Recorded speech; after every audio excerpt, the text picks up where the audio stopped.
There's a new development in the Pasco water crisis. After a meeting with Governor Almond and Congressman Kennedy at the State House, help may be on the way. News Channel 10's Dan Jamie joins us live tonight with the very latest. Good evening, Dan. Well, good evening, Patrice, and good evening, everyone. I don't know if you heard, but this past weekend, residents in Pasco have now been told, don't bathe your children in the water. This comes after months of not being able to drink it or use it because it's contaminated. The state instead shipping in 15 gallons per person per month, and I can bet you imagine how quickly that goes. So they need some good news. So tonight, some good news from the State House, money that will go towards cleaning up this mess. Walking into a late-day meeting with the governor and state officials on the Pasco crisis, this following an afternoon announcement. We're going to step up and help in any way that we can. Vincent Messalella, head of the Underground Storage Facility Fund, a state/business quasi-fund used in helping us clean up spills and contamination, announces they'll help financially in the cleanup of the MTBE contamination in Pasco. How much money, though? At this time that we can make approximately $350,000 to $400,000 immediately available. That will help defray DEM's cleanup cost, estimated now in the millions. So we're hoping to be able to conserve as much money in DEM for the actual solution of clean water and use as much money as we can from the underground storage to remediate. And we're going to need to clean it up, of course, and that's going to require millions of dollars.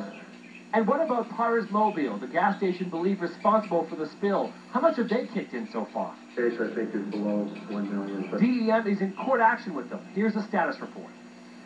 Tires Mobile has been placed in receivership, which means that an independent person will ascertain whether or not monies are available that ought to be dedicated to the remediation and the response to the contamination. Now, before the underground ground facility storage cleanup fund needs to write that check, there has to be an emergency board meeting, which is expected to happen sometime this week. This says tests continue on the water, and in some cases, they're showing increased levels of that MTBE. We're live at the State House tonight. Dan Jamie, News Channel 10. Dan, thank you very much. Meantime, Pasco is getting water from an unexpected source. Students at the Prout School in Wakefield collected over 500 gallons over the past couple of days. Volunteers loaded up cars and delivered the water this afternoon. The drive was organized by a senior at the school, Ryan Larkin. She heard about the crisis and says she wanted to help.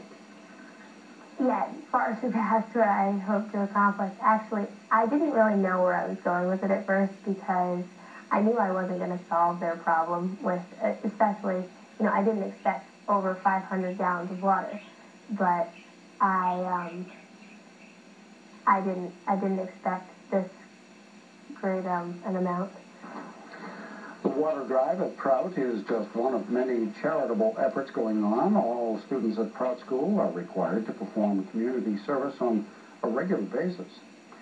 Still ahead on News Channel 10 at 6, negotiators head back to the bargaining table, hoping to hammer out some kind of a contract for Providence teachers.